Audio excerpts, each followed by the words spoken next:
Riddhi Siddhi blouse डिझाईनमध्ये आपलं स्वागत आहे. मी आज तुम्हाला संपूर्ण ब्लाऊजची कटिंग सांगणार आहे. हा आहे अस्तर आणि हा आहे पीस आणि हे मापाचं ब्लाऊज आहे. तरी मी आता कटिंग सुरू करते. आधी बाह्याची कटिंग करून घेऊ. हा अस्तर आहे. आता आपण ह्याच्या बाह्या काढून घेणार आहोत. 4 पदरी फोल्ड करायचं आहे. हे सरळ कापून घ्यायचं असं. हे मापाचं ब्लाऊज आहे.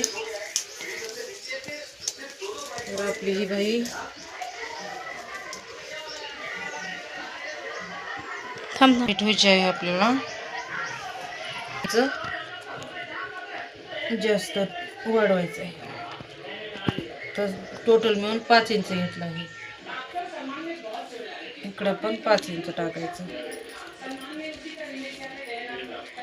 सरळ लाईन मारून घ्यायची. इथं 2.5 ठेवायचं मोंड्याचं भाग ते पण सरळ मारून घ्यायची. आता ब्लाऊज घेऊन दंड घेर टाकायचा ब्लाऊजवरून. किती मी ब्लाऊजच वर टाकते, तुम्ही टेपने पण मापू शकता. आणि इथं मोंड्याचं माप टाकायचं जितकं आहे तितकं. टेपने मापून घेऊ शकता तुम्ही पण. लाईन मारून घ्यायची आणि 1.5 इंच जास्त मार्जिन सोडायचं. याला पण लाईन मारून घ्यायची आणि इथं बाह्याचा असा आकार काढून घ्यायचा. बरोबर परफेक्ट मस्त बाह्याचा आकार काढून घ्यायचा. हे झाले भाई. आता आपण याला कटिंग करू.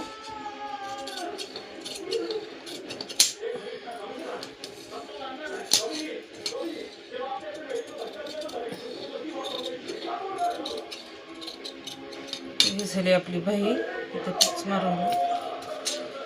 आता हेच ठेवून आपण अस्तरवर कट करू. पिसावर कट करू. हा पीस आहे. हा आपण फोल्ड करून घ्यायचा असे. 4 पदरी असं फोल्ड करायचं. बरोबर करून घ्यायचं पूर्ण.